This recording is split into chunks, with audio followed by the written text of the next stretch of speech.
most of us can point to an unexpected moment that completely split our lives into a before and an after. It could be a simple conversation, a phone call, a diagnosis, or meeting your spouse. You walked into that moment as one person, and you walked out completely different. What is so incredible about the Gospels is how often Jesus engineered these moments using ordinary, forgotten, and unnamed people to alter the course of history. This past Sunday, Pastor Rodney brought us part 7 of our Jesus Encounter series, walking us through a massive crowd, a logistical nightmare, and a little boy's lunch. Pull up a chair. I'm Bryan Evans. And I'm Rodney Thrift. This is DC Table Talk.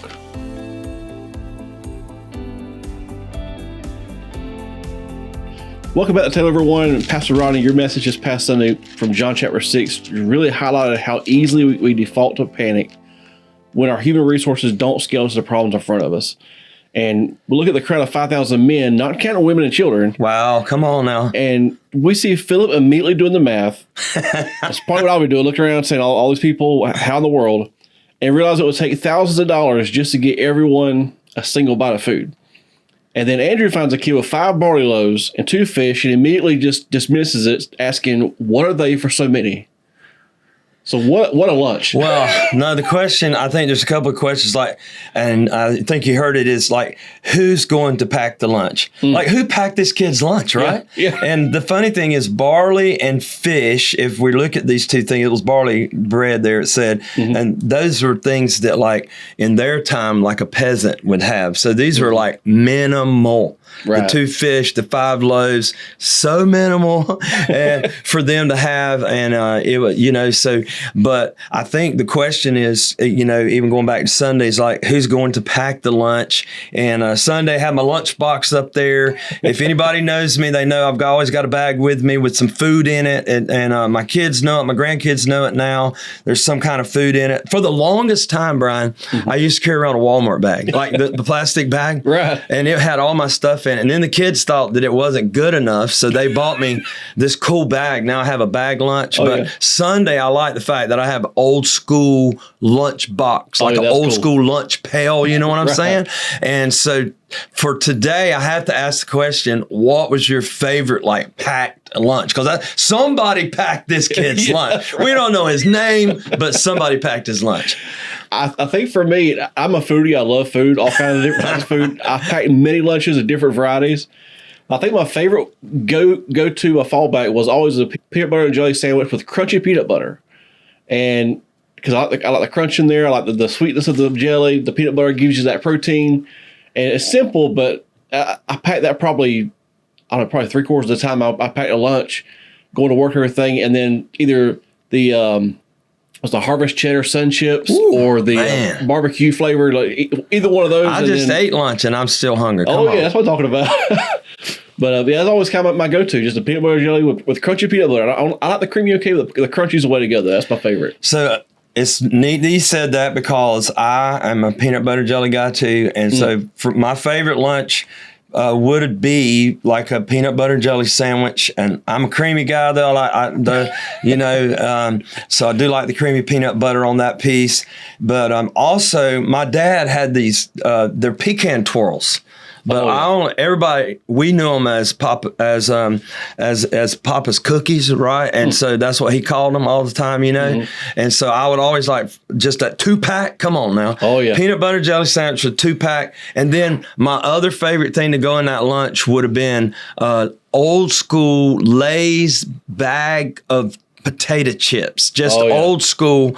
And then so I had something sweet, something salty, my sandwich, and then I back then I didn't know anything about drinking water. Come on, somebody.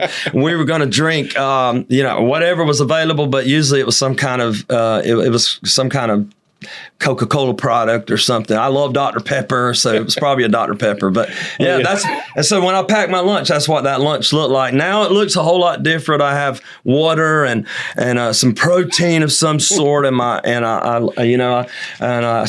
I love trail mix. So I've always got all that with me at all times, and so in case I get hungry. But good, let's talk about packing. Let's talk about this kid. Let's talk about packing this lunch. Who packed the lunch?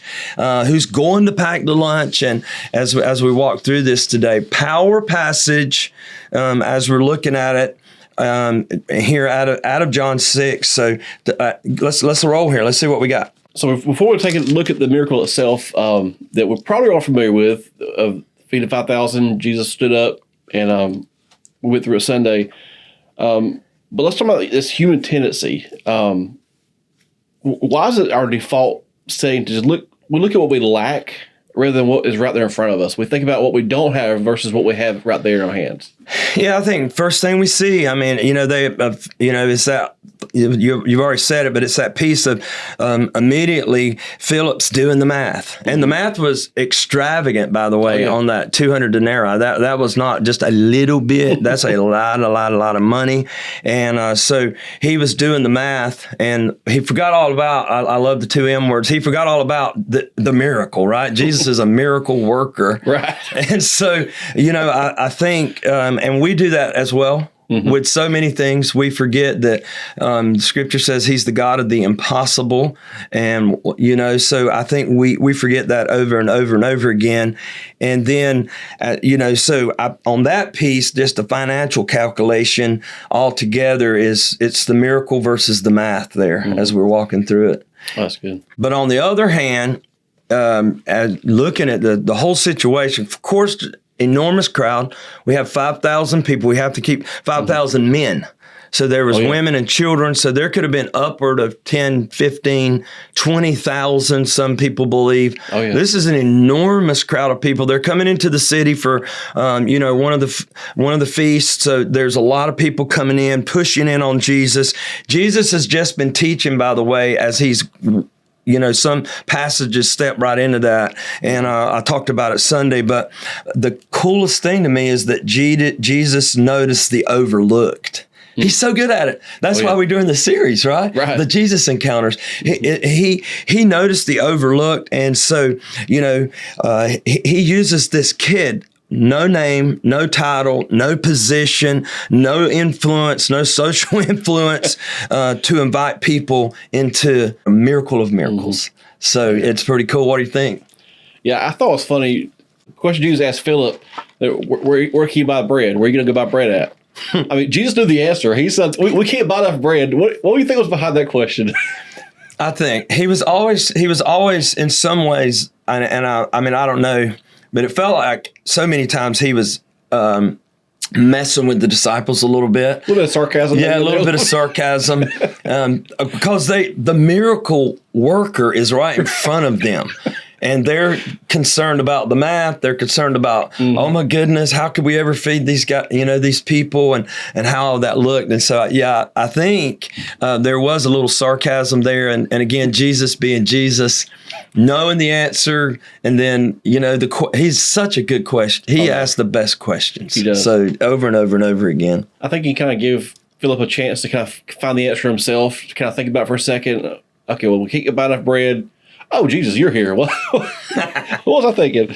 So you made it very clear on Sunday that this miracle didn't just happen when Jesus multiplied the food. That's not the beginning of the miracle. It actually started a lot before that. It began the moment that the boy chose to release it, chose to hand over his lunch for whatever was going to happen. He probably thought, I'm not going to get to eat today because Jesus is going to take this and eat it himself, or who knows what he was thinking.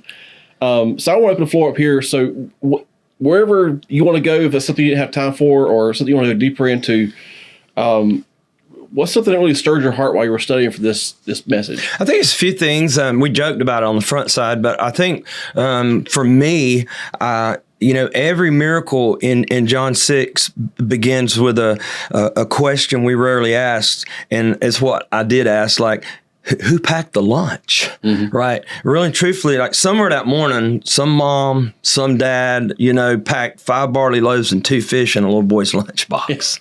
And so I think it's important that we recognize that and think through it again, slowing down. We have to slow down when we're reading these passages.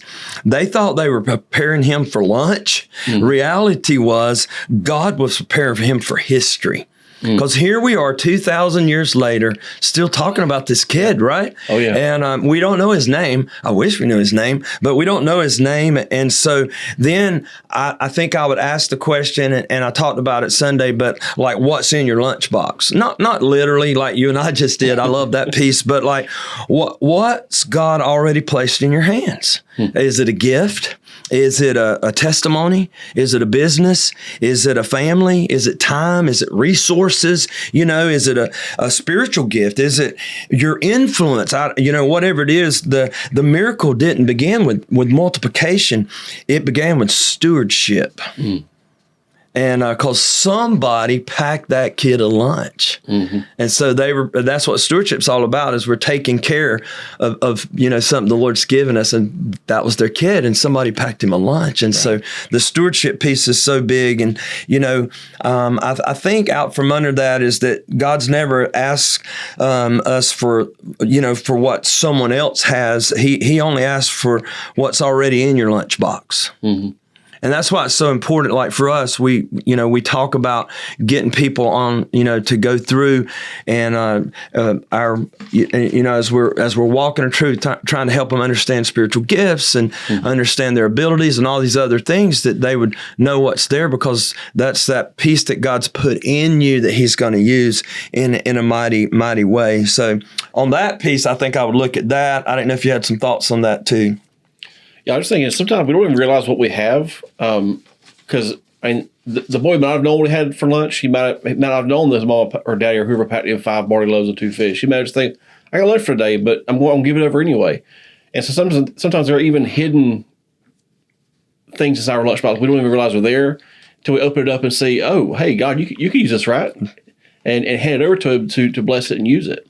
I think another thing I might do a little deeper, I could have possibly done a little deeper dive, was on what we were talking about in the John 6:6 piece, that Jesus asked this to test him, right? For he himself knew what he would do. It's really fascinating. And if we could just bring it out and open it up wide open, I don't think Jesus was looking for information. I think he was revealing Philip's heart. And he's always looking at our heart. He's wanting us, because clean hands, pure heart, right?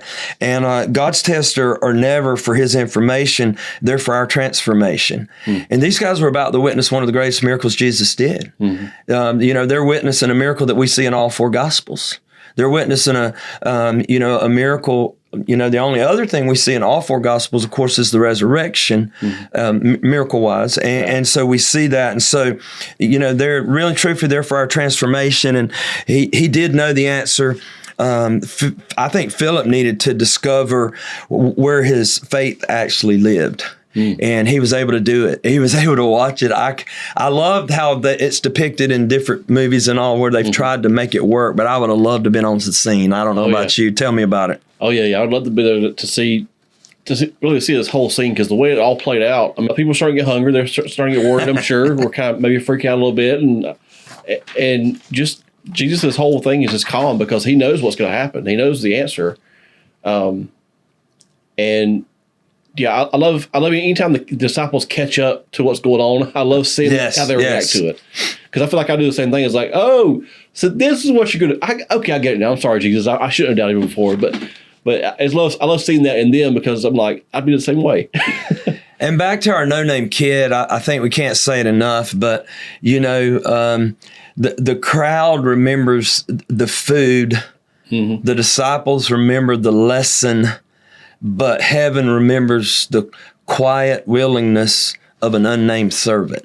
And it also goes to show me as well as why we should make sure that we're training our kids up in the way that they should go, our personal kids, but also that's why we believe in children's ministry the way we do. We believe in student ministry the way we do, because we see Jesus use these people all the time. And so I think it's important, I brought it out many times, and even in the realm of service, and what's in your hand, it's that thing, what's in your hand, the question he even asked Moses, what's in your hand?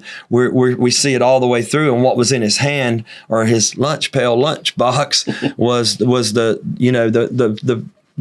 loaves and the fish. So I think that's big. And then, it goes back to this thing that we've been on. I feel like through the whole every message almost of the Jesus encounters that the encounters always demand a response. Mm-hmm. And so in other words, some walk away healed, some transformed, some offended, but nobody walks away unchanged. Mm-hmm. I'll guarantee you, out of that crew, nobody walked away unchanged after that day. So just this, those things. I could go on and on. This is one of my favorite passages. I love it, and the fact that Jesus used another no name. If you follow me through the messages I've preached, I keep using no name people, and it's pretty cool. Now next week, I don't know if it'll be a no name person. I have a thought process, and it's probably going to be somebody that everybody knows. But anyway, we'll see how it works out. Well, I love the line that you used in the message. You said, God doesn't multiply what we keep, he multiplies what we surrender. And he doesn't want your ability, he just wants your availability. And so I think that distinction really just changes everything for us. And it moves the conversation away from our perfection and our qualification. We say it so many times on the podcast and so many times in our messages. But it places the focus entirely on our availability. What can we just show up, just be there and be faithful. And so we connect this back to our everyday environment in our church family, especially looking at those serving on the Dream Team. How's this story reframe the way someone views their individual contribution on Sunday morning? Well, I think first and foremost, we go back to the soul tattoo as we're looking at it. What seems insignificant in your hands becomes extraordinary in Jesus' hands. And so I think we have to realize that. I think so many times, Bryan, and you know this because you've been here, you've been a team leader, you've been a director here, all kinds of things, is for whatever reason, it's like we don't feel like that we have anything to offer.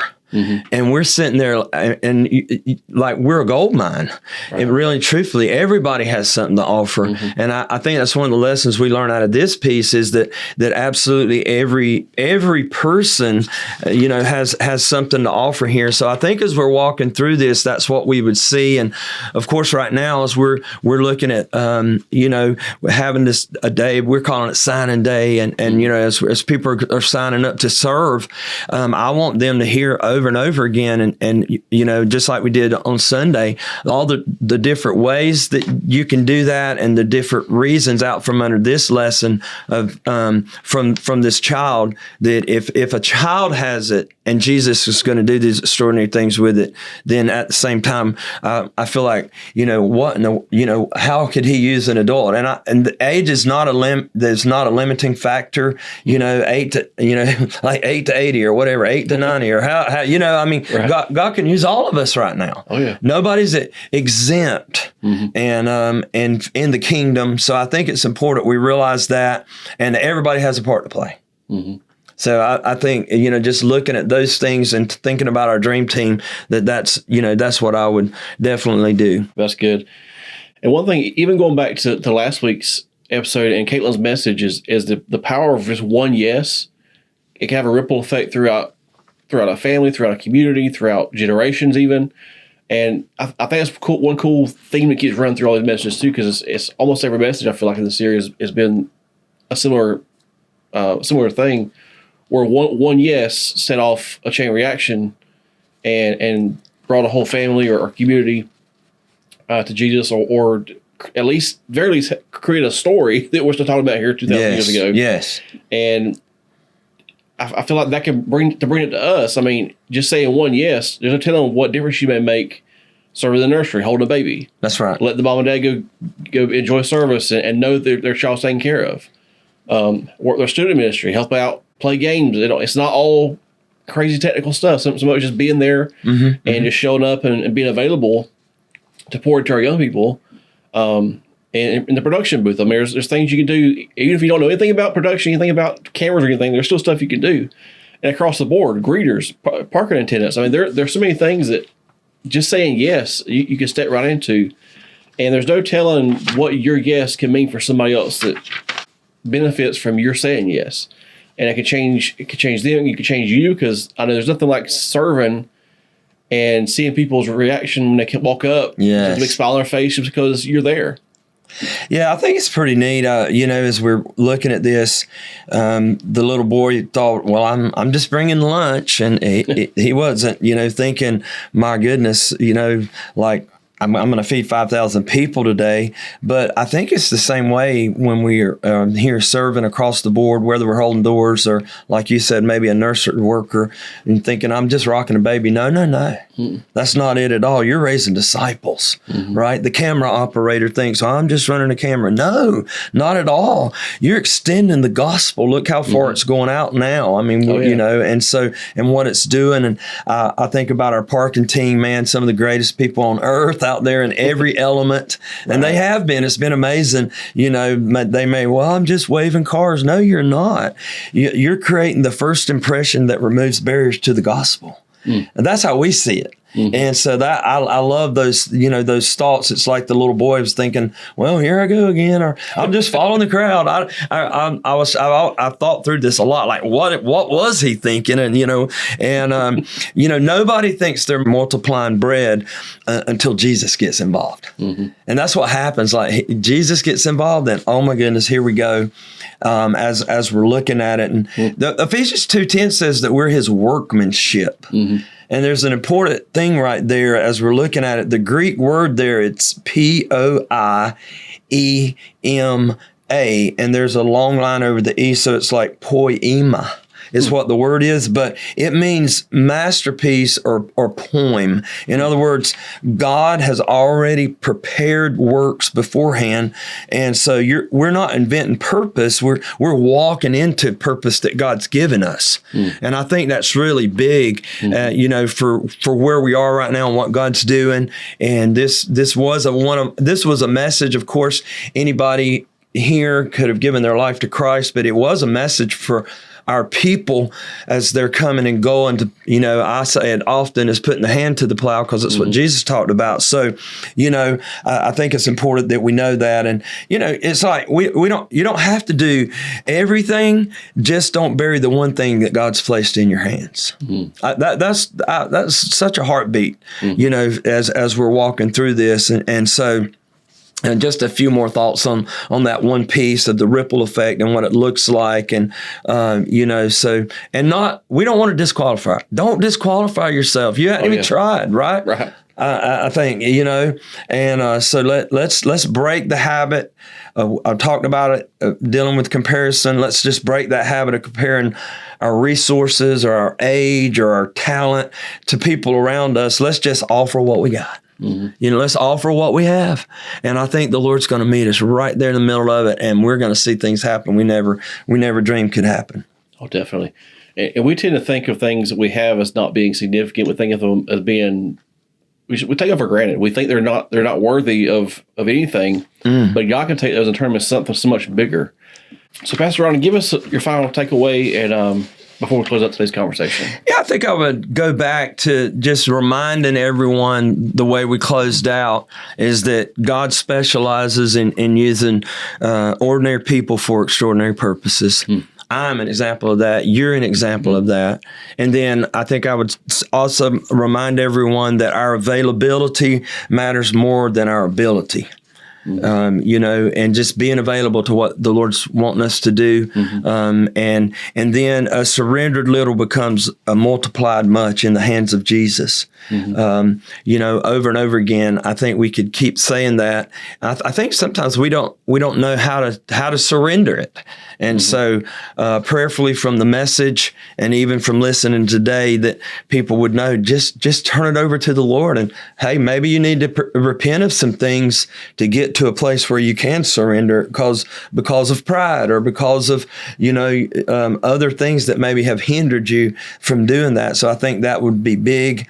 And then the other piece definitely that I would like for everyone to remember is that once again, what seems insignificant in your hands becomes extraordinary in Jesus' hands. That's good. And so if you're listening to this, you're ready to stop watching the miracle, start participating in it. Don't leave today wondering what God could have done through your guess. We want to encourage you to take that step. So go ahead and subscribe to the podcast on YouTube, Spotify, or Apple Podcasts, so you can stay locked in the series. Be sure to drop a comment or share this episode with someone who really needs a reminder that God can use exactly what they have right now. And so just a quick note to you listening, we will actually be taking a break next week. I'll be out of town on some work stuff, but we'll be right back at the table the following week to jump into our next series. And Pastor Rodney, take us on home. Yeah, and we could possibly be on the video piece right there. We'll see what it looks like. It's so close. I'm so excited about it. And I hope you pack a lunch, bro, for your trip that you're going on. But I always like to say it, Sunday starts the conversation. Right here's where it continues.